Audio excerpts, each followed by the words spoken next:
चलते हैं श्रीमद् भागवत महापुराण। बहुत सूक्ष्म प्रसंग है अध्यात्म का। करदम जी महाराज भगवान कपिल देव जी के उपदेश से संन्यास मार्ग का आश्रय लेकर अवधूत कोटि से ब्रह्म में स्थित होकर के विचरण करने लगे। एक दिन देखा बहुत शांत मुद्रा में भगवान कपिल देव जी विराजमान हैं।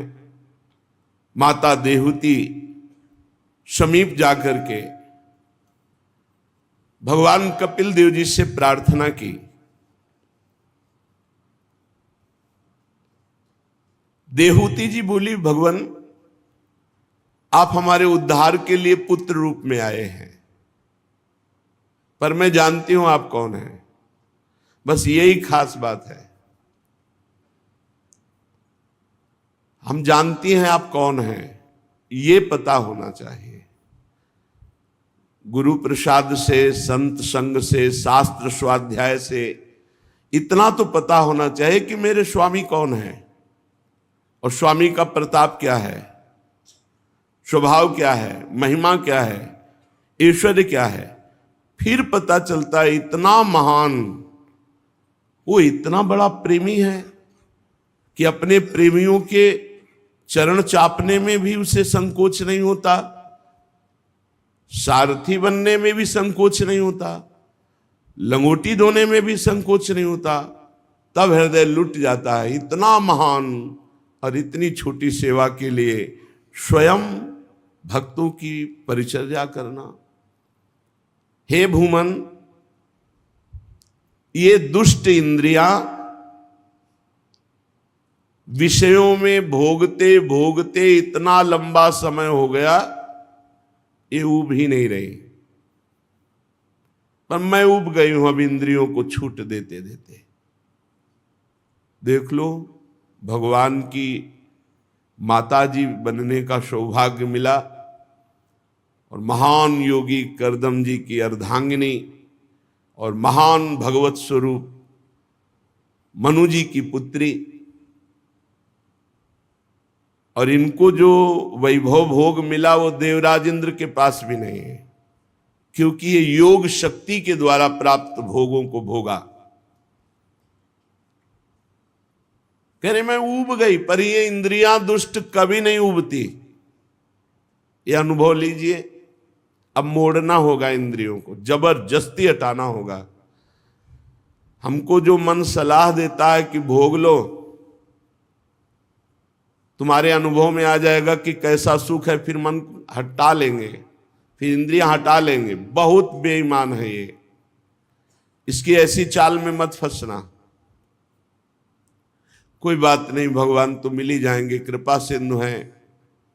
अब ये भोग सामने उपस्थित है, भोग लेते हैं। बहुत बुरा फंस जाओगे।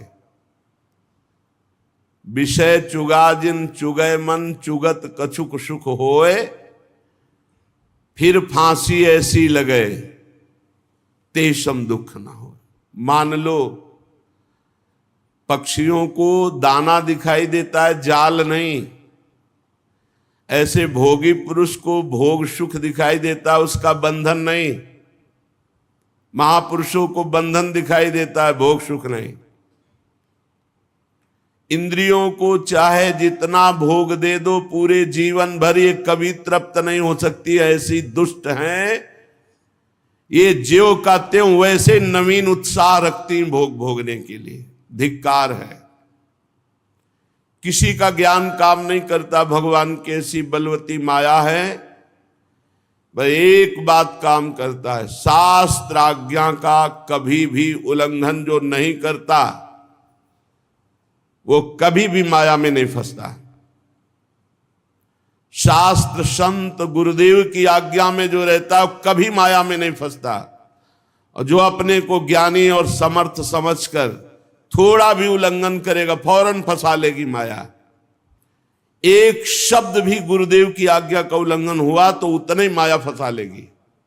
एक शब्द भी शास्त्र की आज्ञा का उल्लंघन हुआ तो उतना ही फंस जाओगे। जिसको माया मुक्त होना है तो अक्षरशः शास्त्र आज्ञा का पालन करो, नहीं फंस जाओगे। इंद्रियां बड़ी बलवान हैं, प्रमथन स्वभाव की हैं, वैसे ही बलवान उनका नेता मिल गया मन। तो 5 ज्ञानेंद्रियां और मन, ये मनमानी करके जीव को बार बार त्रास दे रहे, बंधन में डाल रहे, बार बार आवागमन के चक्र में डाल देते हैं। होश में उठो, सच्ची कह रहे हैं, अभी आप समझ नहीं पा रहे। बहुत दुष्ट है मन और इंद्रियां, इनके दुलार में फंस करके बहुत नीचा देखना पड़ता है और बहुत नीच गतियों को प्राप्त होना पड़ता है। एक जेलर आए थे बड़ी जेल के, वो कह रहे थे हमारे जेल में बहुत से ऐसे कैदी जो चिल्ला चिल्ला के रोते हैं कि हमसे मन और इंद्रियों ने ऐसा पाप करा लिया, मैं कभी नहीं करूंगा अगर एक बार मुझे छोड़ दिया जाए। बोले हमारे अधिकार में तो है नहीं कि छोड़ दूं, सजा हो चुकी। तो बोले उनको कैसे समझाऊं जो रो रो के दिन व्यतीत करते हैं। विचार कीजिए, मन और इंद्रियों ने ऐसी गलती करवा, कोई मित्र नहीं, कोई प्यार करने वाला नहीं। अगर तुम्हें लगता है कि विश्व में हमें कोई प्यार करता है तो धोखा। आखिरी में देख लेना, शब्द है हमारा, हम रहे ना रहे, शब्द तो अविनाशी है, पकड़ लो। कोई किसी को प्यार नहीं करता। अगर आप ये मानते हैं कि मुझे वो प्यार करता है तो अपनी वासना की पूर्ति के लिए आपको प्यार करता है, नहीं धज्जियां उड़ा देगा, तुम्हारी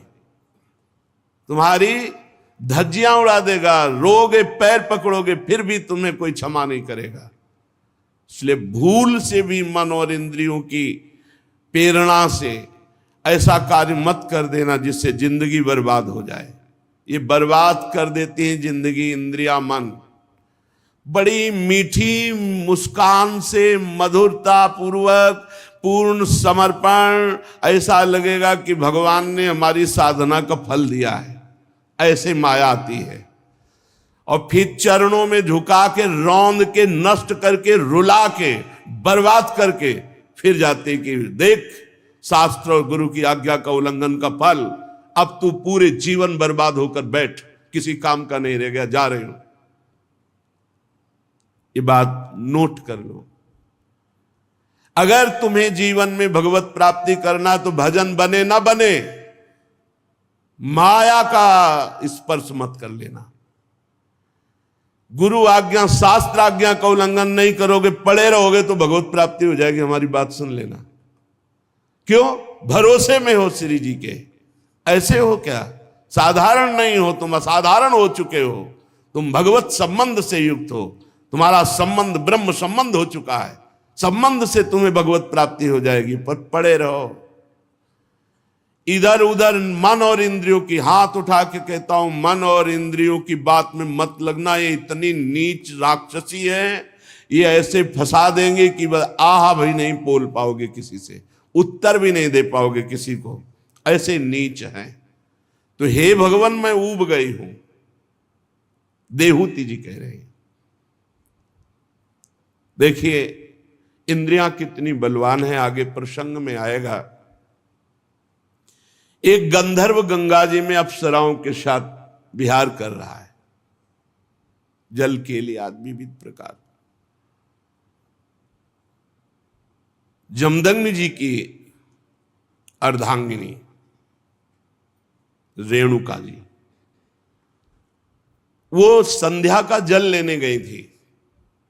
उन्होंने गंधर्व को और अप्सराओं को केली करते देखा, अच्छा लगा। बस वह केली अच्छी लगी, केवल देखने में रुचिकर लगी, कोई पाप वासना नहीं हुई। बहुत महामहिम है, वो भी भगवान की माता जी हैं, भगवद अवतार, उनके गर्भ से प्रकट हो रहे हैं भगवान परशुराम। जमदग्नि जी को विलंब हो गया संध्या के लिए, तब उनको ध्यान आया, वो भागती हुई आई। कहा विलंब कैसे?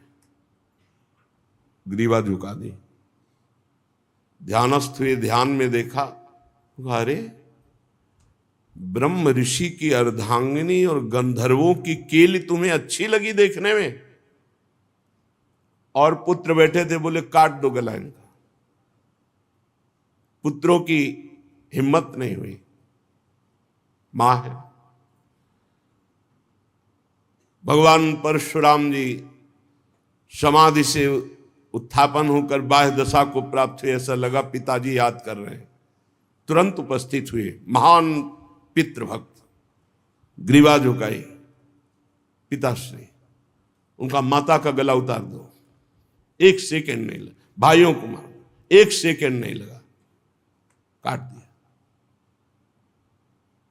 तुम्हारी सेवा से हम बहुत प्रसन्न हुए, वरदान मांगो मेरी मां और मेरे भाई वैसे ही जीवित हो जाएं जैसे थे, और उनको स्वप्नाभास भी ना हो, उनको स्मृति ही ना रहे कि मैंने काटा है। बहुत प्रसन्न हो, कहा तथास्तु, ऐसा ही हो। हम यहां जो माता देहूती जी भगवान की मां है, कपिल भगवान की, वो जो कह रहे हैं उस बात को समझो। ये दुष्ट इंद्रियां कभी भी विषयों से तृप्त नहीं हो सकती। मैं बहुत ऊब गई हूं, ये बात स्वीकार करना होगा। बहुत ही भयावह ये जगत है, बहुत ही दुष्ट स्वभाव का हमारा मन और इंद्रिया है। अगर हमारा भजन छूटा, शास्त्र और गुरु आज्ञा के विपरीत चले, तो ऐसी जगह फंसा देंगे कि रोते रहोगे, रोते रहोगे, कोई रास्ता नहीं। और फिर ये दुष्ट हमारे ही संग रहेंगे, ये मन इंद्रिया रहेंगे हमारे संग ही, बार बार पश्चाताप करेंगे, लेकिन फंसा देंगी। फिर फांसी ऐसी परे तेषम दुख न कोई। जब बड़े बड़े महापुरुषों की इंद्रियों को माया खींच सकती है, तो हम तो साधारण जीव हैं, हमको बहुत सावधान रहना है। ऐसी जलन हृदय में तुम्हारे रात दिन रहेगी और शांत करके तुम्हें नरक भेज देगी। बहुत सावधान। प्रभु ये इंद्रियां मांग रखती रहती हो, मैं इनको पूरा करने में लगती, पूरा जीवन व्यतीत हो गया, मैं अज्ञान अंधकार में पड़ गई हूं। ये अपने लिए नहीं कह रहे, क्योंकि उनका अज्ञान अंधकार क्या, स्वयं ज्ञान के भास्कर भगवान कपिल देव जी पुत्र रूप में आए, वो तो मुक्त ही हैं, जिनके गर्भ से भगवान आए, वो हमारे लिए कह रहे। इन इंद्रियों की नई नई मांगे और उनके पूर्ण करने में हमारा पूरा जीवन बर्बाद हो गया। कभी जितेंद्रियता का अभिमान भी न करे। अगर बढ़िया साधन पूरे जीवन से चल रहा है तो अभिमान भी मत करना। संतों से सुना जाता है शास्त्र, इसीलिए कि शास्त्र तो है ही और साथ में उनका अनुभव होता है। इसीलिए प्रथम सुने भागवत भक्त मुख भगवत वाणी। गीता और भागवत सुनने का आदेश भक्त के मुख से कह रहे हैं, क्योंकि स्वयं का अनुभव होता है। भगवान की माया अगर अहंकार कर लिया तो मुंह भरा गिरोगे। डरते रहो और प्रार्थना करते रहो कि हे हरि गुरु, कभी मेरे हृदय में अहंकार ना आवे, कभी वचन से भी ना निकल जाए कि मैं जितेंद्रिय हूं, मैं प्रतिग्रह रहित हूं, मैं कभी विषय सेवन नहीं, कभी ना निकल जाए, नहीं हाहाकार मच जाएगा जीवन में। ये भी लिख लो, दिमाग में बैठा लो, हाहाकार मच जाएगा, निकलना मुश्किल हो जाएगा, त्राहिमाम बोल पड़ोगे। ऐसी भगवान की प्रचंड माया है। प्रभु मेरी तो जन्म परंपरा समाप्त हो चुकी है।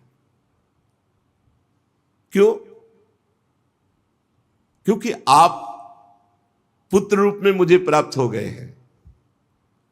इस अज्ञान अंधकार से पार लगाने के लिए ज्ञान रूपी नेत्र आप मुझे प्राप्त हो गए। मुझे अपनी अब चिंता नहीं, मेरा तो काम हो गया, आप मिल गए ना। यही तो है, यही तो है पूरे जीवन का लाभ की भगवान मिल जाएं।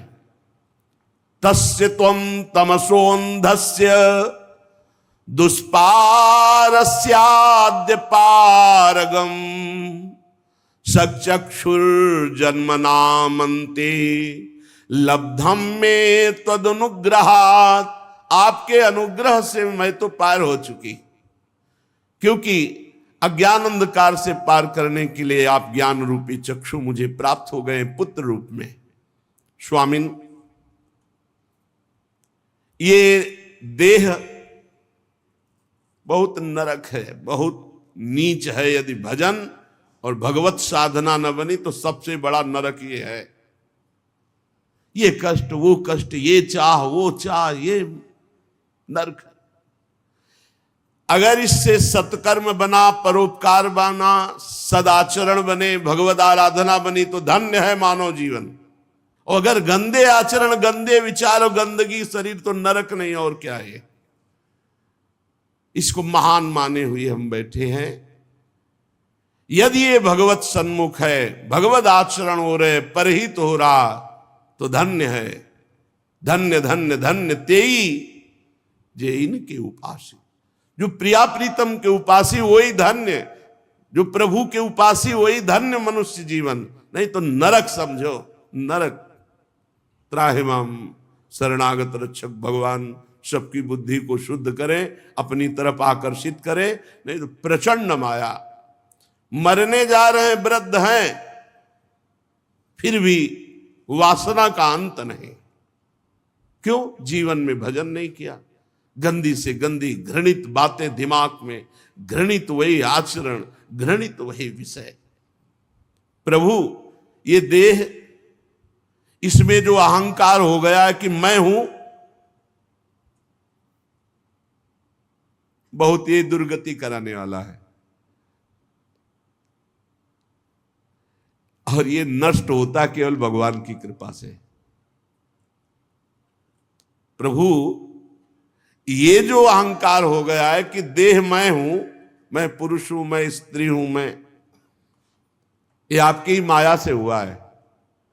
और केवल आपसे ही दूर होगा। त्वया, आपके द्वारा। यो ग्रहो हम ममेति ते तस्मिन योजितस्त्वया। ये जो हो गया है कि मैं स्त्री हूं, मैं पुरुष हूं, इस शरीर में मैं भाव हो गया है, ये आपकी माया के द्वारा कराया हुआ है। और आपसे ही हटेगा, सिर्फ आपसे हटेगा। मामेव ये प्रपद्यन्ते माया में ताम तरन्ति ते। बहुत आराम से समझना है। हम फंसे हैं, इन्हीं के फंसाए। खुल के बोल रहे हैं। सुन लो प्रभु वृंदावनाधीश्वर, सुनाई दे रहा होगा, माइक से कह रहे हैं आप। इन्हीं के फंसाए फंसे हैं और इन्हीं के छुड़ाए छुड़ेगा। हम चाहे हाथ पैर जितना मान ले। गोस्वामी जी कह रहे मेरे बनाए ना बनेगी कोटि कल्प लो, आपके बनाए बनेगी पल पाव में। बहुत गुरु हैं, बहुत गुरु हैं। इन्हीं को पकड़ो। दूसरे के पास रिंच नहीं है। जिस बोल्ट से बंध गए हो उसकी रिंच ब्रह्मा के पास भी नहीं। रिंच है उन्हीं के पास, खुलोगे उन्हीं से। जिसने बांधा वही छोड़ेगा। किसने बांधा? बोले यो अवग्रहो हम ममेति ते तस्मिन योजितस्त्वया त्वमर्हसि। आपने ही अपनी माया से मुझे बांधा और आप ही अपनी भक्ति और कृपा से मुझे छोड़ोगे। माता देवहूति जी कह, बढ़िया बात है। बहुत सुलझ के अगर हम ये सुनेंगे तो बहुत आनंद आ जाएगा। बंधे हम कहां हैं? आपकी माया से। मम माया दुरत्या, आप भी कह रहे हैं। खोलेगा कौन? तो देवहूति जी कह रहे त्वया, आप ही खोलोगे। जिसने बांधा है वही मुक्त करेगा। तो हमें क्या करना है? जिसने बांधा है उसकी शरण में हो जाओ। मामे ये प्रपद्यन्ते माया में ताम तरन्ति ते। उन्हीं की माया ने बांधा है, वही मुझे माया मुक्त करेंगे। तो भगवान की शरण में हो जाए। प्रभु ये संसार वृक्ष काटने के लिए ज्ञान रूपी कुठार आप मुझे प्राप्त हुए हैं। मैं प्रकृति और पुरुष का ज्ञान प्राप्त करने की इच्छा से आपकी शरण में हूं। आप भागवत धर्म जानने वालों में सबसे श्रेष्ठ हैं। मैं आपको प्रणाम करती हूं। श्री मैत्रेय जी विदुर जी से कह रहे हैं कि इस प्रकार जब माता देवहूति ने अपनी अभिलाषा प्रकट की जो लोगों को परम पावन करने वाले मोक्ष मार्ग में अनुराग उत्पन्न करती है। भगवान कपिल देव जी ने बड़ी प्रशंसा की, प्रश्न की और मृदु मुस्कान से युक्त होकर बोले, माताजी यह मेरा निश्चय है, चिंता शोक भय दुख विषाद जन्म मृत्यु, इससे मुक्त होने का एकमात्र उपाय अध्यात्म मार्ग है, दूसरा नहीं है। माताजी ये मेरा निश्चित मत है, आनंदित होने के लिए, परम सुखी होने के लिए, चिंता भय शोक जन्म मृत्यु मिटाने के लिए एकमात्र अध्यात्म मार्ग है, अध्यात्म मार्ग। इसी में आत्यंतिक सुख है। आत्यंतिक सुख कहते हैं जहां बिल्कुल दुख नहीं है, जहां ये लौकिक न दुख है न सुख है, अखंड आनंद। हे मां, सब अंगों से संपन्न उस योग का मैंने पहले नारद आदि ऋषियों के सामने वर्णन किया। अब आपने इच्छा प्रकट की है तो मैं आपको सुना रहा हूं। चेतः खलवश्य बंधाय मुक्तये चात्मनो मतम गुणेषु सक्तं बंधाय रतम वा पुंस्य मुक्तये। माताजी, जीव के बंधन का कारण क्या है? मन। और मोक्ष का कारण क्या है? यही मन। बहुत ध्यान देने योग्य बात है। हमारे बंधन और मोक्ष का कारण क्या है? मन। तो दोनों बंधन और मोक्ष का कारण मन है, तो हम कैसे जाने कि कौन सा मन बंधन का कारण है, कौन सा मन मोक्ष का कारण है? तो जो भगवान को भूल करके विषयों का चिंतन करता है वह मन बंधन का कारण है, और जो विषयों से बैरागी होकर भगवान का चिंतन करता है वह मन मोक्ष का कारण है। खुली बात। जिसका मन भगवान का चिंतन करता है वो मुक्त है। जो भगवान से विमुख होकर संसार का चिंतन करता है वो बंधा हुआ मन है। माताजी, अहम ममाभिमानोत्थैः काम लोभादिभिर्मलैः वीतम यदा मनः शुद्ध मदुःख मसुखम समम तदा पुरुष आत्मानं केवलम प्रकृते परम निरंतरम स्वयं ज्योतिर्मानमखंडितम। माताजी, ये जो मैं और ये मेरा, यही परमात्मा को ढकने वाला है। मैं और मेरा, जब तक ये मैं मेरा अर्पित नहीं होगा प्रभु में, तब तक काम नहीं बनेगा। मैं और मैं मेरेपन में कितने बड़े दोष हैं? बोले काम, क्रोध, लोभ, अहंकार, ईर्ष्या, द्वेष, बहुत दोष ही दोष। किसमें? मैं और मेरे में। मैं स्त्री में, पुरुष में, विद्वान में, धनवान में, कुलवान, और ये मेरा, ये मेरा, ये मेरा। जब मन प्रभु में लग जाता है, निरंतर चिंतन, तो ये मैं मेरापन भूलने लगते हैं, विस्मरण होने लगता है। और जहां मैं मेरापन छूटा कि सारे विकार नष्ट हुए और वो स्वयं मुक्तता का अनुभव करने लगता है। वो सुख दुख से छूटकर सम अवस्था को प्राप्त हो जाता है। निरंतरम स्वयं ज्योति रणिमान मखंडितम, तेजो में अपने स्वरूप का अपने आप से उसको अनुभव होता है, अपने आप से अपने, किसका? जिसका मन निरंतर भगवान के चिंतन में लगा है। ज्ञान वैराग्य युक्तेन भक्ति युक्तेन चात्मना परिपश्यत्युदासीनम प्रकृतिम च हतौजसम। हे माता जी, जब कोई सत्संग के द्वारा, शास्त्र स्वाध्याय के द्वारा ये ज्ञान प्राप्त करता है कि जो मेरा मन व्यर्थ के भोगों की आकांक्षा करता है, व्यर्थ का चिंतन करता है, इसी को संभालने के लिए तो हमारा मानव जन्म हुआ है, और वो मन को संभालता है अर्थात वैराग्यवान बनाता है। शास्त्र ज्ञान से वैराग्य और वैराग्य से फिर ज्ञान। जो ज्ञान अभी हुआ ये ब्रह्मबोध हुआ, या भक्ति युक्तेन चात्मना, दो बातें बताई। या तो शास्त्र ज्ञान प्राप्त हुआ, फिर भोगों से वैराग्य, और फिर स्वरूप बोध तो मुक्त हो गया, या सीधे तन मन प्राण सर्वस्व भगवान को समर्पित करके और भगवान का भजन करता हुआ। ये दोनों को यही अनुभव होता है कि ये माया शक्तिहीन है। जो भजनानंदी है उसके आगे कोई माया का पावर नहीं। जो बोध संपन्न महापुरुष, वहां माया है ही नहीं। लेकिन हम लोग जो बीच वाले हैं, न ज्यादा ज्ञानी और न ज्यादा ज्ञानी है, इन्हीं को थप्पड़ लग रहे हैं माया के।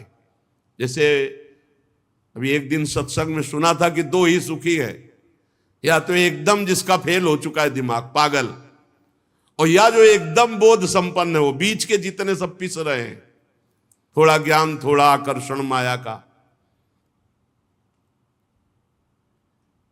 जो भगवत प्राप्ति के निमित्त भक्ति करता है, भक्ति युक्तेन चात्मना, तो क्या और कारणों के लिए भी भक्ति होती है क्या? हाँ, जैसे माला चलाया जाता है तो एक भजन के लिए भी माला चलाया जाता है, और एक दूसरे के नाश के लिए भी चलाया जाता है। मारण, मोहन, वशीकरण, उच्चाटन, बहुत तरह की भजन वृत्तियां हैं। हाँ, ऐसी वृत्तियां हैं। भजन का बड़ा प्रभाव है। अगर तामसिक मंत्रों का प्रयोग कर दे तो मतलब तत्काल मृत्यु हो जाए, अकाल मृत्यु हो जाए। मंत्र बल, अब पर अपना जीवन बर्बाद कर दिया ना, किसी का अहित कर दिया मंत्र बल से। जैसे यज्ञ होती भगवान नारायण की प्रसन्नता के लिए, लेकिन अविचार भी तो यज्ञ का होता है, दूसरों के नाश के लिए। जैसे सुदक्षिण कर रहा था काशी में बैठा हुआ द्वारिकाधीश के लिए, बहुत ऐसे हैं। जो भक्ति केवल भगवत प्राप्ति के लिए होती है, उसी का यहां भाव वर्णन कर रहे हैं कि या तो ज्ञान और ज्ञान से वैराग्य और वैराग्य से बोध, और या फिर सर्वात्म भाव से भगवान में समर्पित होकर श्री हरि की प्राप्ति के लिए भक्ति। भजन केवल भगवत प्राप्ति के लिए, ना संकट निवृत्ति के लिए, ना अर्थ प्राप्ति के लिए, ना किसी को दुख देने के लिए। ये बड़े बड़े साधकों में चूक हो जाती कि अपने भजन का प्रयोग दूसरे के अनिष्ट करने में कर देते। जैसे हमारे मन के प्रतिकूल आप चले तो जबान से तो नहीं बोले, बहुत संभाल लिए, शरीर से भी आपको पीड़ा नहीं पहुंचाई, लेकिन भजन करते हो मन से सोच, हो गया प्रयोग, हो गया, क्योंकि पावर है, भजन है। वो भजन जाकर के उसे नष्ट करेगा, उसको पीड़ा पहुंचाएगा, उसको बाधा पहुंचा देगा, क्योंकि भजन बल है। क्या भजन बल का प्रयोग जो आपने किया तो उससे वो सुधर जाएगा क्या? उसको दंड भले दे दिया तुमने, लेकिन तुम्हारा पतन हो गया ना। अब आगे भजन में रुचि होगी और भजन का दुरुपयोग किया, इसलिए इस कर्म का फल तुम्हें मिलेगा। भजन का दुरुपयोग किया, इस कर्म का फल तुम्हें मिलेगा। अशांति, बंधन, बहुत संभल कर। इसलिए मन से भी किसी का मंगल न चाहे। प्रभु चाहे कृपा करे, चाहे शासन करे हमारे ऊपर या आपके ऊपर, हमारा अधिकार नहीं, हम दास हैं। हमारा अधिकार आप पर कृपा करना नहीं और दंड देना नहीं। हमारे स्वामी के, हम तो बिके हुए दास हैं। स्वामी चाहे अनुग्रह करे या चाहे निग्रह करे, दंड दे या कृपा करे, स्वामी अपने मंत्र बल से नहीं। इसीलिए आप देखो ब्रजमंडल के जितने सिद्ध महापुरुष मिलेंगे सब बड़े दैन्य मिलेंगे। नीच से नीच पुरुष अपमान कर दे मुस्कुरा के सह जाएंगे। कभी दंड देने की भावना, कभी शासन, कभी चमत्कार। देखो उस महात्मा को सताया, उसका नाश होगा, ऐसा नहीं होगा। हो सकता है उसका और मंगल होना शुरू हो जाए। यही तो हमारे प्रेमी जनों करत जे अनसहन निंदक तीनों पे अनुग्रह कियो। भक्ति का प्रयोग केवल श्री भगवान के लिए हो, अन्य के लिए ना हो। कई बार ऐसा होता है, कोई घबराहट से कोई संकट की परिस्थिति आती है तो लगता है भगवान जो हमने आज पाठ किया वो आपको समर्पित है। देखो अज्ञान, और अभी तक का समर्पित नहीं था क्या, और इससे वो संकट दूर हो जाए। आप नहीं समझते, ऐसा ना करो। हम आपके हैं, बस इसके ब्याज में सब संकट निवृत्ति होगी, इसी के ब्याज में आपकी व्यवस्था होगी, मूल तो भगवत प्राप्ति होगी। ये बात समझिए आप। हे प्रभु, मन वचन कर्म से परिवार सहित समाज सहित हम आपके हैं, जितना हमें सेवा मिली। अब इस समर्पण के ब्याज से या तो आपका पालन पोषण होगा, संकटों की निवृत्ति होगी और मूल होगी भगवत प्राप्ति। और अगर आप ये छोटे मोटे साधनों को लक्ष्य करके बोलेंगे कि आज चतुरासी जी का पाठ किया, वो आपको समर्पित करते हैं, अमुक कार्य हो जाए, तो कार्य की तुलना के अनुसार जब आपका जप पाठ होगा तो हो तो जाएगा, पर वो भगवत प्राप्ति वाली बात नहीं रह गई।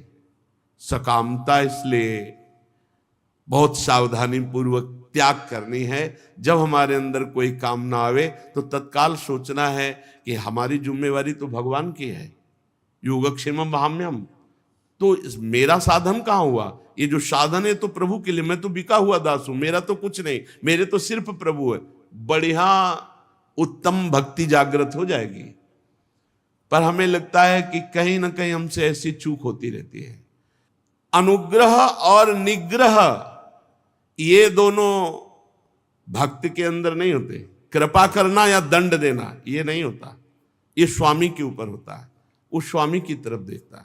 चाहे हमें कृपा करो दंड दो, या जो हमारे साथ प्रतिकूल व्यवहार कर रहा है उस पर कृपा करो या दंड दो, स्वामी के ऊपर की बात। हम तो बिके हुए दास हैं। ऐसे भक्ति बढ़ती है। अगर अपने स्वयं निर्णय करने लगे, अनुग्रह और निग्रह, कृपा और दंड देने लगे, तो दासत्व भाव नहीं रहा, आपकी भक्ति में फर्क पड़ गया। और ज्ञानी तो ऐसा कर ही नहीं सकता, क्योंकि उस सबको अपनी आत्मा मानता है। तो वो कैसे किसी पर कृपा या दंड का? करुणा और मैत्री ये नहीं, कृपा और दंड देना ये ज्ञानी में नहीं, क्योंकि द्वैत है ही नहीं। और भक्त में इसलिए नहीं कि वो बिका हुआ है भगवान के, दोनों में ये बात नहीं होती। तब उसके सामने मंगलमय मार्ग प्रकाशित होता है भगवत प्राप्ति का। विवेकी जन बहुत ध्यान देने, बहुत अमृतमय प्रसंग है। विवेकी जन, महापुरुष जन कहते हैं कि संग या आसक्ति यही दुर्गति प्रदान करती है। संग या आसक्ति ये आत्मा का अच्छेद्य बंधन है। बहुत सूक्ष्म विषय है ये, साधारण लोग साधारण भाव में ना ले जाएं। पूरा जीवन जब व्यतीत होता है वैराग्य से, फिर कोई थोड़ा भी प्यार करता है तो चिंगारी की तरह कहीं ना कहीं कुछ बकाया रहता है। लगता है मेरा कोई है। बस समझ लीजिए कि ये वो है जो पूरे जीवन के परिणाम में गुणा लगा देने वाला है। बहुत समझ लेना, अगर समझ पाओ ना समझ पाओ तो भगवान कृपा करेंगे, आगे समझा देंगे। जैसे चक्रवर्ती सम्राट ऋषभदेव भगवान के पुत्र, पुत्र पुत्रियां, राजरानी, वैभव, सुख, भोग सब छोड़ा भगवान के लिए।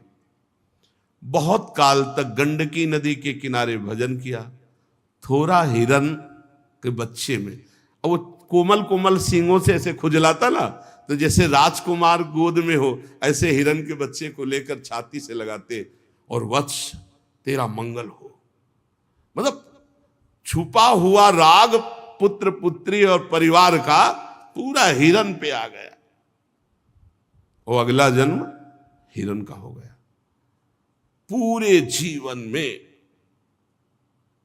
हमारे प्रिय शब्द केवल भगवान के लिए रहे।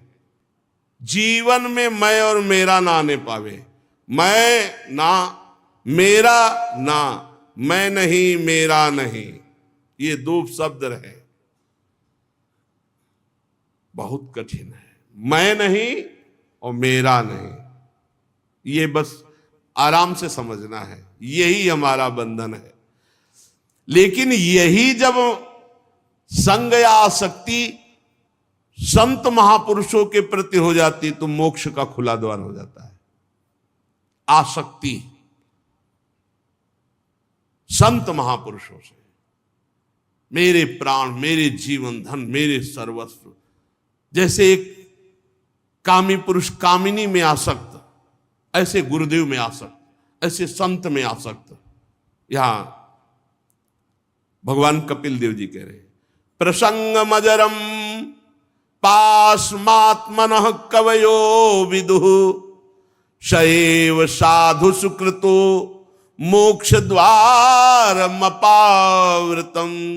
ये संग या आसक्ति यही बंधन का कारण है, और यही संग या आसक्ति जब संत महात्मा से हो जाती है तो मोक्ष का खुला हुआ द्वार। लेकिन हमने देखा संत से आसक्ति नहीं होती, संत से अपनी वासना पूर्ति की आसक्ति होती है। संत से आसक्ति यहां जो कही जा रही उसको ऐसा ना मान लिया जाए जैसे कि भाई संत से प्यार कर रहे हो या संत से सुख लेने की वृत्ति से प्यार कर रहे हो। वैभव, आशीर्वाद, वासना की पूर्ति, संत से प्यार मतलब उनकी आज्ञा पर चलना, मतलब उनके हुक्म पे प्राण त्याग देना, बहुत बड़ी बात है। संत महात्मा में आसक्ति हो जाना, आसक्ति हो जाना बहुत बड़ी बात है।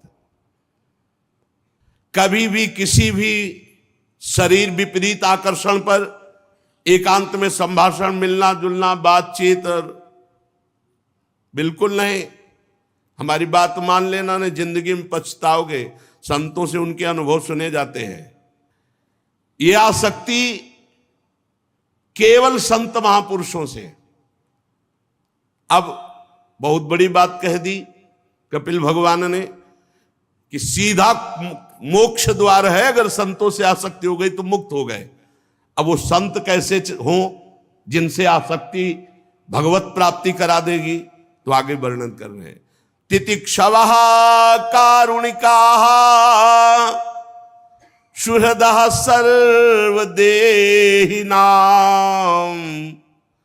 अजात शत्रवः शान्ताः साधवः साधु भूषणाः मयि अनन्येन भावेन भक्तिं कुर्वन्ति ये दृढ़ां मत्कृते त्यक्त कर्माणस् त्यक्त स्वजन बांधवाः मदाश्रयाः कथामृष्टाः शृण्वन्ति कथयन्ति च तपन्ति विविधास्तापा नैतान् मदगत चेतसः त एते साधवः साध्वी सर्वसंग विवर्जिताः संगस्ते स्वथ ते प्रार्थ्यः संग दोष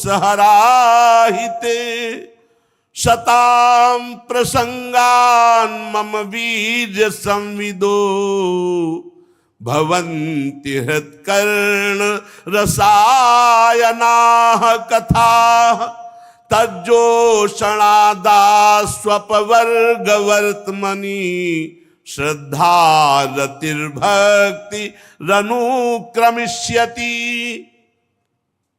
पहला लक्षण जो सहनशील हैं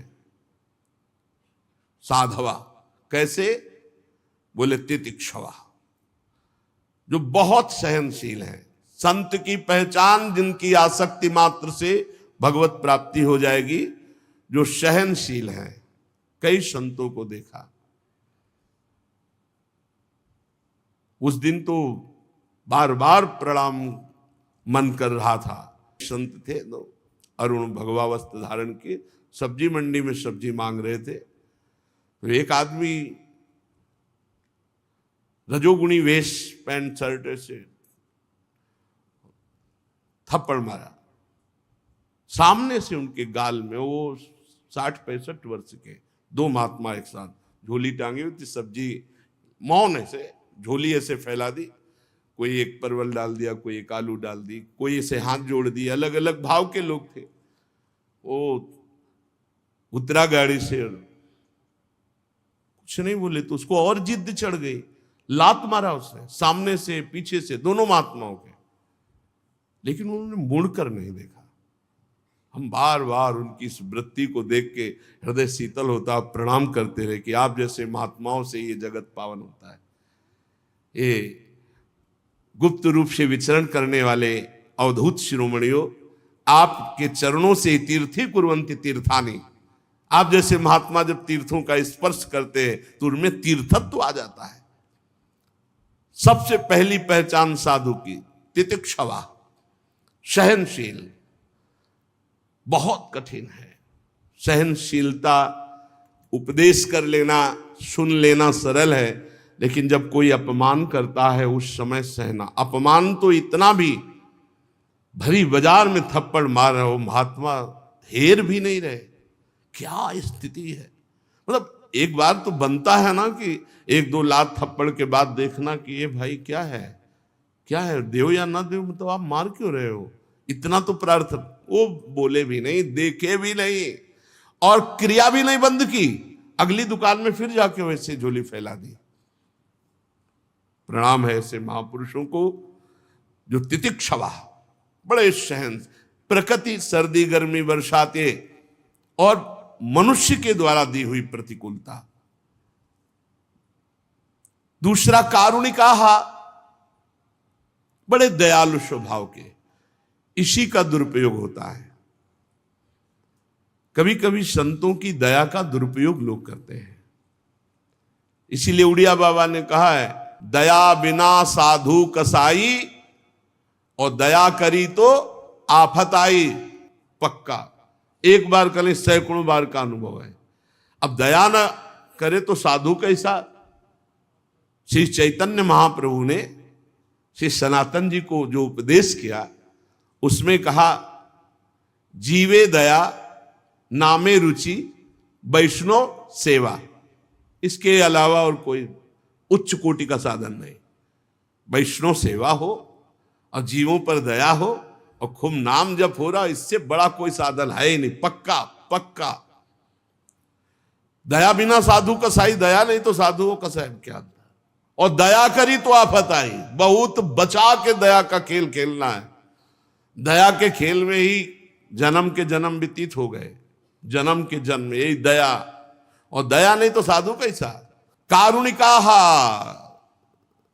दया तो करनी है, पर दया संभाल के करनी है। जैसे पानी में डूबे हुए आदमी को निकालने के लिए भावावेश में कूद मत जाना, नहीं तो कई मर गए।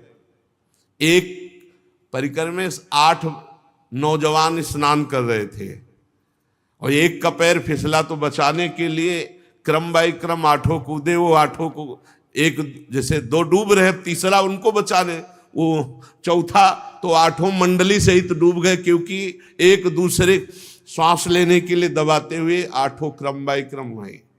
निकालने वाला इतना प्रवीण होना चाहिए कि सहारा दिया जाता है। नाम वाणी लीला धाम, इसका सहारा दिया जाता है और दूर रहा जाता है। पर दूर रह करके वो सहारा पकड़ नहीं पाता है, तो लगता है थोड़ा जैसे जमीन पे गिरा हुआ हो तो उसे वैसे ही झुक के गिर के उठाया जाता है। तो गिरने वाला ये ना समझे कि ये गिरा है, नहीं, वो तुम्हारे उठाने के लिए झुका है। लेकिन भ्रम ये हो जाता है कि ये मेरी क्वालिटी का क्योंकि गिरा है। बस वही चूक हो जाती है।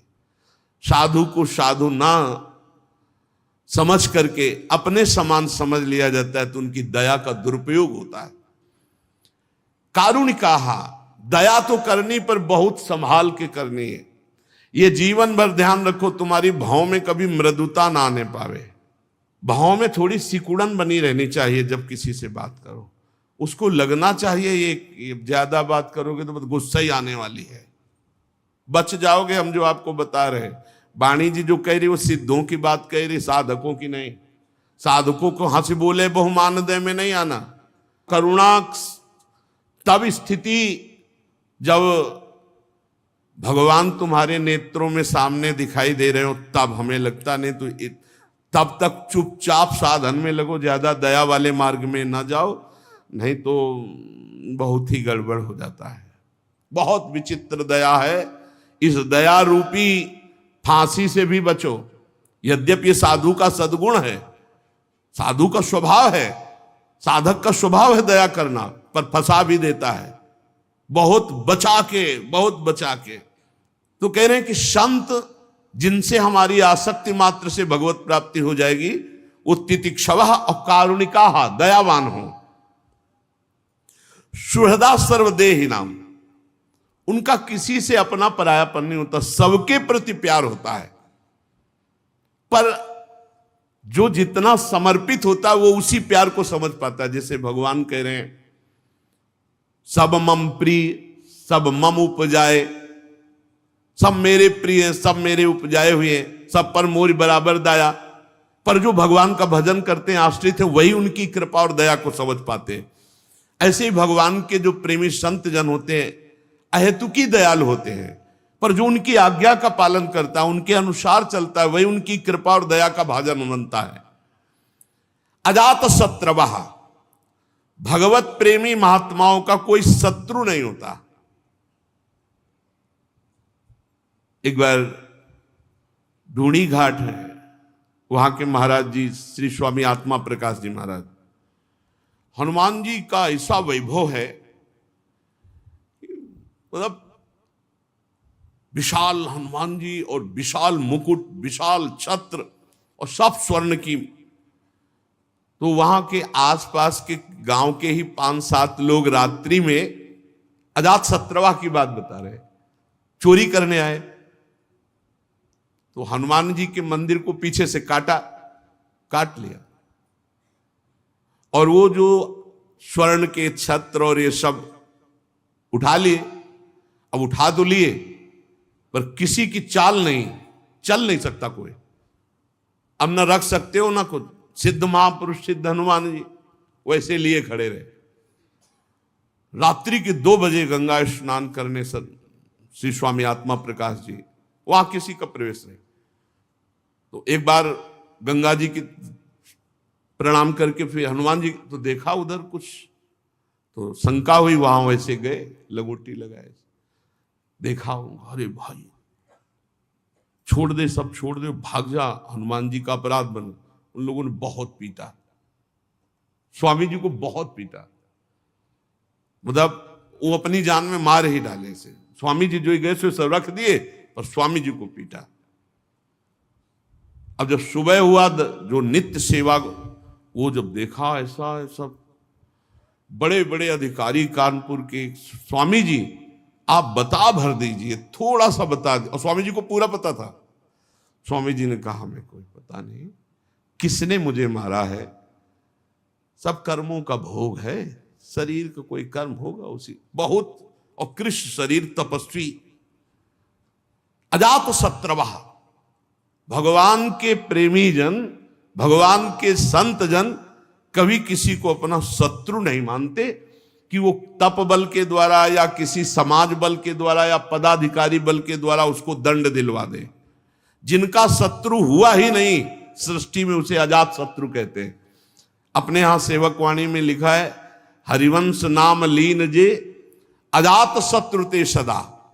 जो नाम में निरंतर लीन है उनके हृदय में शत्रुता रहती ही नहीं। पूरे विश्व में उनका कोई दुश्मन नहीं होता, भले उनसे कोई दुश्मनी माने, नहीं होता।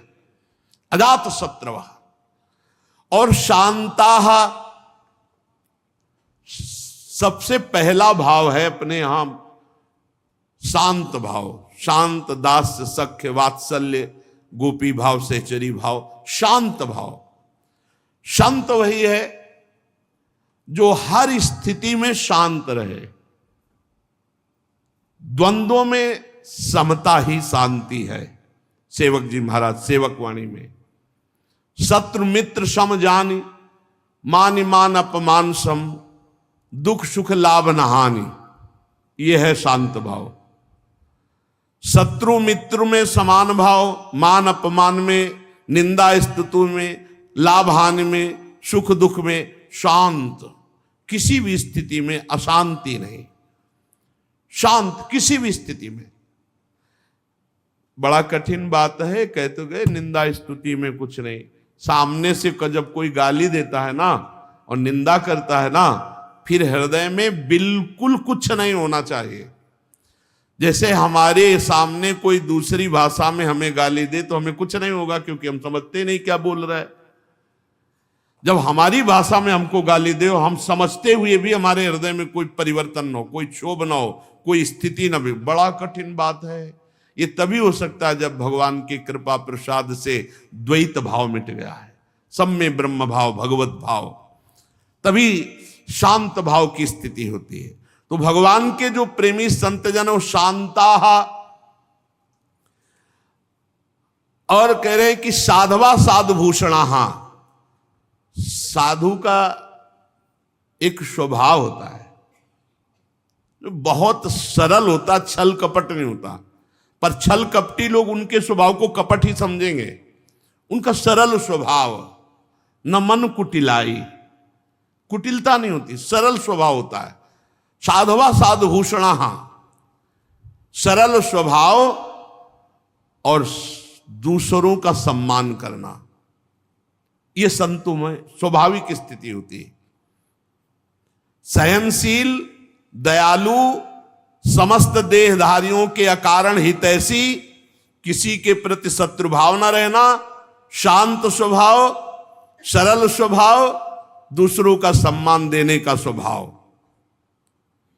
और खास बात, मई अनन्य भावेन भक्तिम कुर्वन्ति ये दृणाम, जो मेरे में अनन्य होते हैं, स्वप्न में भी किसी और की आशा नहीं, एकमात्र प्रभु की।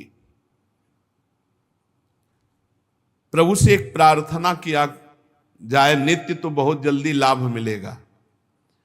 हे प्रभु, मन वचन कर्म से मैं आपका सेवक हूं, अब मेरे मन और इंद्रियां आपके विपरीत जा रहे हैं, तो नाथ आप हमें ऐसी सामर्थ्य दो कि मेरा मन मेरी इंद्रियां आपकी तरफ जाएं, आपके सिवा किसी की तरफ ना जाएं। प्रभु शरणागत रक्षक हो, आप हमारी रक्षा करो। हमारी इंद्रियां, हमारे मन गलत मार्ग में जा रहे हैं। नाथ, कहीं अविश्वास ना पैदा हो जाए, इनके द्वारा रचे हुए षड्यंत्र में कहीं मैं फंस न जाऊं। प्रभु कृपा करो। रोज 1-2 मिनट तो प्रार्थना करनी ही चाहिए। संत जन जिनकी शरणागति मात्र से, संग मात्र से भगवत प्राप्ति, बोले मई अनन्य भावेन भक्तिम कुर्वन्ति ये दृणाम, मेरे में अनन्य भाव। अन्य कोई मंत्र, अन्य कोई तपस्या, कोई बल, कोई योग, कुछ नहीं। बड़े प्रलोभन आते हैं जीवन में, ये मंत्र सीख लो ऐसा हो जाएगा, ये मंत्र सीख लो ऐसा हो जाएगा, बड़े प्रलोभन। एक अयोध्या से संत भगवान आए हुए थे, बड़े चमत्कारी। अरे महाराज, केवड़ा की तो पूरी समाज को केवड़ा की सुगंध, क्या क्या मतलब चमत्कार उनके। वो कह रहे थे एक छोटा सा मंत्र हम आपको बता दें, उससे जो चाहो जैसे चाहो ऐसे। तुरंत नहीं, हमें जो गुरु जी ने दिया है बस उसके सिवा नहीं।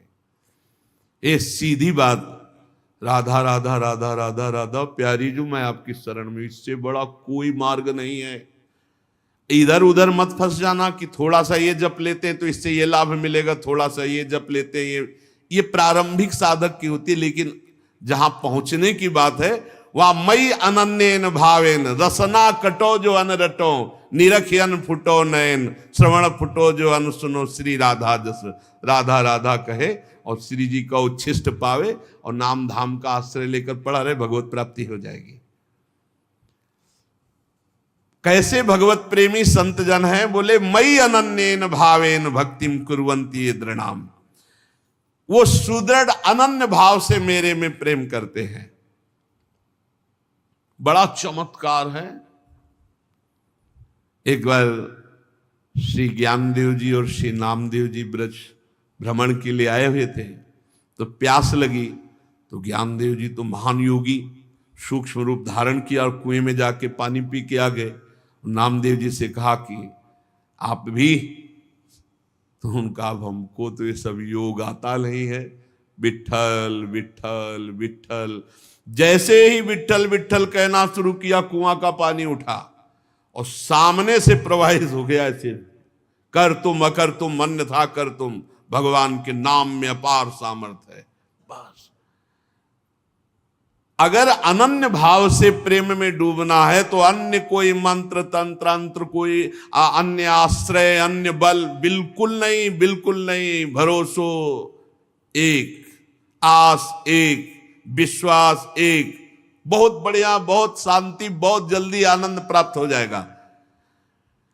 और मत कृते त्यक्त कर्माणस त्यक्त स्वजन बांधवाहा, बहुत सुंदर बात। मेरे लिए सारे कर्म त्याग, कर्म त्याग का मतलब होता है कर्म समर्पण। कोई एक क्षण भी बिना कर्म किए नहीं रह सकता, तो कर्म त्याग का मतलब कर्म ना करना नहीं है, कर्म को करके भगवान को समर्पित करना, भगवान के लिए कर्म करना। ये तो सर्वाणि कर्माणि मयि सन्न्यस्य मत पराहा, मेरे लिए सर्व कर्म। तो कह रहे मत कृते त्यक्त कर्माणस, मेरे लिए सारे कर्म का त्याग, अर्थात मेरे को समर्पण। और त्यक्त स्वजन बांधवाहा, अपने पारिवारिक जनों से बिल्कुल राग रहित होना। सबकी ममता ताग बटोरी, मम पद मनहि बांध बर डोरी। जो अपने सगे संबंधी रिश्ते नाते परिवार मेरे लिए त्याग कर देते हैं, पक्की बात। ये संत संग से पता नहीं चलता, धीरे धीरे ऊंचाई बढ़ जाती है। त्यक्त स्वजन बांधवा, सगे संबंधी रिश्ते नाते जब भगवान के लिए हम समर्पित कर दिए, भगवान कह रहे हैं मत कृते, मेरे लिए त्यक्त स्वजन बांधवा, प्रभु के लिए सब कुछ समर्पित है। बहुत कठिन है, बहुत कठिन। रसिक अनन्य माल में जो भक्तों के चरित्र है बहुत कठिन है। त्यक्त स्वजन बांधवा, मेरा अस्तित्व ही नहीं है। बहुत जोर का भक्तों में जो समर्पण पाया जाता है, बहुत जोर का पाया जाता है। त्यक्त स्वजन बांधवा बहुत कठिन है, बहुत कठिन है। ये अंदर की बात है। इसीलिए भगवान ने गोपी जनों से कहा, जो सगे संबंधियों की बेड़ियों को बड़े बड़े योगी यति नहीं तोड़ पाते, मेरे लिए तुमने उनका त्याग किया, मैं तुम्हारा ऋणी हूं। श्री भगवान गोपी जनों से कहते हैं, आई ब्रजनारी सुनत बंसी रो गृहपति बंधु बिसारे, दर्शन मदन गोपाल मनोहर मनसिज ताप निवारे। और मदाश्रयाहा, वो केवल मेरे आश्रित रहते हैं, किसी और का आश्रय नहीं। प्रायः जब कोई पदाधिकारी या बड़े जन आते हैं ना, तो एक कार्ड निकालते हैं और ऐसे देते हैं। ये लोग पूछते क्या है, बोले कभी जरूरत या कभी कुछ भी आपके हम काम आवे तो होता डाल लो अपनी जेब में, डाल, निकलो बाहर निकलो, चलो। मदाश्रया। एक बार सदगुरुदेव भगवान से किलजी लिया रहे थे, छोटी कुटिया मोहनलाडली कुंज में जब रहते थे, तो कहा नंबर लिख के दिया। तो कहा महाराज जी, महाराज जी का ये क्या भैया? बोले नंबर है। बोले क्या करेंगे? बोले कभी जरूरत हो तो फोन लगा देना। बोले हाँ, अभी तक जरूरतें आपसे ही पूरी होती, ले चलो। हमसे कहा इसको कभी घुसने मत देना कहा इसको कभी घुसने मत देना यार। मदाश्रया, भगवदाश्रित, अन्य आश्रय नहीं, ये उन संतों के जिनके संग मात्र से भगवत प्राप्ति हो जाएगी। मदाश्रया, और फिर आगे कथामृष्टाहा, आहा, मेरी पवित्र मीठी कथाओं को, अमृतमयी कथाओं को सुनते तो कथा अमृतम तत् जीवनम, हृदय में ऐसी मिठास की और सुनता रहूं भगवत चर्चा। कथामृष्टा श्रणवंती, और फिर कथयंती च, भगवान की चर्चा करने में एक विशेष जोश आवेश होना चाहिए। चर्चा करते जा रहे तो चर्चा करते, ऐसे देखिए संतजन कि जब चर्चा करना शुरू हो गए तो न समय का ध्यान है न स्थान का ध्यान है। महाराज जी, अच्छा, तो फिर आगे फिर शुरू हो गए, 3-4 बार प्रार्थना करने, अच्छा नहीं तो भगवत आवेश, भगवत चर्चा व्यसन, भगवत चर्चा का व्यसन। कथामृष्टा श्रणवंती कथयंती च, मेरी कथा श्रवण में और कथन में उनका बड़ा अनुराग होता है संत जनों का। और तपंती विविधास्तापा नैतान मदगत चेतसा, विविध प्रकार के ताप वो मेरे लिए सहते हैं, सर्दी गर्मी भूख प्यास मान अपमान निंदा स्तुति सब मेरे लिए वो सहते हैं। एक संत भगवान को देखा, वो केवल एक बोरा लिए रहते थे ऐसे, और यहां से ऐसे कांच लगाए गमछा पहने रहते थे, बिल्कुल ऐसा लगता था कोई कबाड़ मिलने वाले हैं, बोला रखते ही बोरा इसी थे, और बड़े उच्च कोटि के संत। कई दिन उन पर जब नजर हुई तो उनकी जो वृत्ति देखी तो लगा कि वृत्ति तो भगवदाकार है। तो एक दिन ये जो बर्फ फैक्ट्री के सामने बट वृक्ष है उसके आगे वो ऐसे फुटपाथ में बैठे थे, तो रात्रि में जब भिक्षा मांग कर पाके लौटते थे तब कहीं कोई न कोई महापुरुष मिलते थे, बैठ गए उनके नजदीक, तो बोरा उठाया चल दिया। हमको सुनो सुनो महाराज, थोड़ी देर तो बैठ लो, आप जैसे गुरुजनों संत जनों की कृपा से ही अपने लोग चल पाएंगे। वो आप उठाए बोरा चल दिए महाराज। फिर आगे बढ़े उनके, फिर वो एकांत में जब देखा तो क्या है, कुछ नहीं, बस आपके पास बैठना है, बैठ गए। तुमका ऐसी स्थिति आपको कहां से प्राप्त हुई? उनका श्रीमद् भगवद गीता जी से। आप भिक्षा, बोले अयाचक वृत्ति जो मिल जाए। बोरा में क्या लिए? कुछ नहीं ऐसे टागे। तो कहा ये क्यों टागे हो? बोले सब रक्षा के लिए है। उनको बोरा क्या रक्षा करता है? बोले लोगों के दिमाग में तो आता है ना कि पागल है या तो कबाड़ बटोरता है। एक दिन उनको देखा और पड़े सोच ही सोच, बड़ा कष्ट। जो ही नजदीक गए तो उन्होंने रोक दिया, हम काम कोई औषधि बिल्कुल नहीं। और दूसरे दिन वहां से अंतर गायब हो गए। बड़े सहनशील और केवल भगवद आश्रित कई ऐसे महात्माओं के दर्शन हुए। एक महात्मा को देखा, गोरे दाऊ जी हैं, उनके सामने वो लौटते रहते थे, सबकी दंडवत ऐसे लौटते रहते। रात्रि के जब आए तो वर्षा हो रही थी, पेड़ के नीचे भीगे ऐसे खड़े, बस ओठ चल रहे थे। महाराज जी उस समय मदन टेर में रहते हैं, आप कुटिया चलेंगे, वहां थोड़ा कुछ भोग रखा है, आप ले लीजिए। आ गए, उनसे पूछा आपको ऐसी स्थिति कैसे प्राप्त हुई? ये बहुत अंदर जिज्ञासा रहती थी कि हमारा ऐसा अनुमान है कि आपका निरंतर नाम चलता है, आप देह भाव से अतीत, सर्दी और वर्षा हो रही है और आप ऐसे पेड़ के नीचे खड़े रहते हैं, आप किसी, तो आपको ऐसी स्थिति? तो उनका एक नाम बताया, उनका इस नाम के निरंतर जपने से मुझे ऐसी स्थिति। तो उनका आप सबको प्रणाम करते हैं, थक नहीं जाते? बोले नहीं, जिसको प्यार करता हूँ भगवान सब में दिखाई देते, तो मुझे हर दंडवत में और बल मिलता है, और बल मिलता है।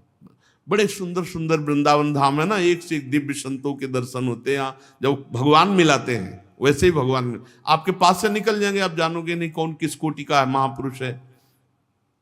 भक्त मेरे संसार के तरह तरह के ताप कष्ट मेरे लिए सहते हैं, मेरे लिए सहते हैं। साध्वी ताएते साधवा साध्वी सर्व संग विवर्जिता। ऐसे ऐसे मेरे जो भक्त हैं सर्व संग परित्यागी, वो महापुरुष होते हैं। तुम्हें ऐसे ही संतों के संग करने का भाव रखना चाहिए, क्योंकि उनके संग से सब दोषों का नाश हो जाता है।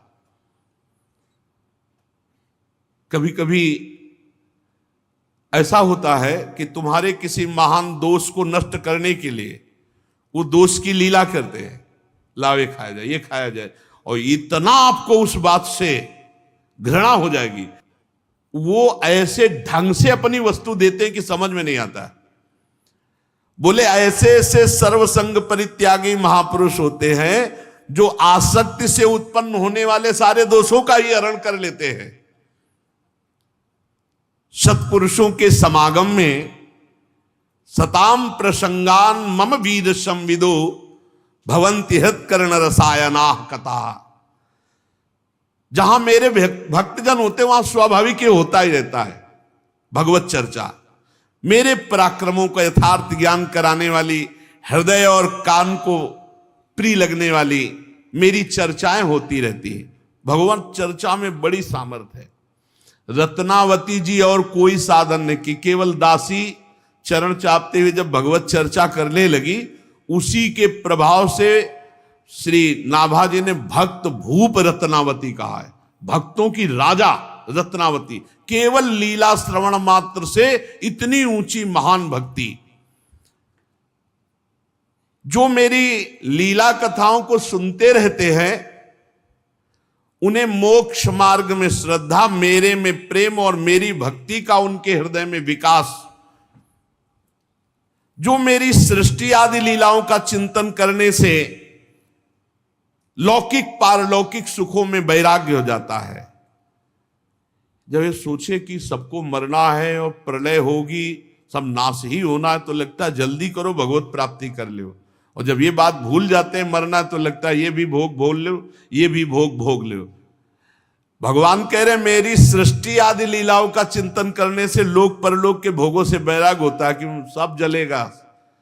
जब भगवान संकर्षण के मुख से विषैली अग्नि निकलेगी और 12 सूर्य, तो आग ही लग जाएगी, 100 वर्ष तक सब भस्म होगा, या उसके पहले ही भगवत प्राप्ति कर लो। मतलब भयंकर कलयुग आगे और आएगा, फिर और बड़ा अत्याचार, उसके पहले भगवत प्राप्ति कर लो। एक परार्ध बीत गया है, दूसरा परार्ध चल रहा है, महाप्रलय। जब ये परार्ध पूरा हो जाएगा तो महाप्रलय होगी। ये उसके पहले इसी जन्म में भगवत प्राप्ति कर लो, नाम जप लो, भगवान के आश्रित हो जाओ। भगवान की भक्ति बड़ी सरलता पूर्वक भगवत प्राप्ति करा देती है। इस प्रकार प्रकृति के गुणों से उत्पन्न हुए शब्दादि विषयों का त्याग करने से, वैराग्य युक्त ज्ञान से, योग से, मेरे प्रति की हुई सुदृढ़ भक्ति से और मुझे सर्वस्व समर्पण करने से मेरी प्राप्ति हो जाती है। भगवान ने कई साधन बताए, वैराग्य युक्त ज्ञान से, या अष्टांग योग से, या विषयों के त्याग से, या मेरे प्रति सुदृढ़ भक्ति, क्या सर्वस्व अर्पित कर दो। हे नाथ मैं आपका, वो संभाल लेंगे। लहर लहर हरि आप संभालें, हरि आप ही उतारे तेरा भार, उदासी मन काहे को करे, तेरा राम जी करेंगे बेड़ा पार। पक्का विश्वास कर लो, भगवान के भरोसे हो जाओ, सब संभाल लेंगे। अपने तो कह रहे हैं, हम बार बार कह रहे हैं, अपने कुछ कर सकते हैं तो बिगाड़ कर सकते हैं और कुछ नहीं कर सकते। हम तो अपनी बात कहते हैं, आप अपनी जानो। अगर हमको कहा जाए कि तुम क्या कर सकते हो, तो हम बिगाड़ कर सकते हैं। स्वामी हरदास जी भी महाराज कह रहे हैं, मोह सोना बिगाड़न को, तो सोना समारन को। संवार सकते हो तो प्रभु आप संभाल सकते हो, और कहो तुम करो तो तोड़ फोड़ जरूर कर सकते हैं। आपके विधान में तोड़ फोड़ कर सकते हैं, हम तो उपद्रव कर सकते हैं, संभाल आप सकते हो। अब संभालना पक्की बात है, उपद्रव हमारी तरफ से होगा और संभाल आपकी।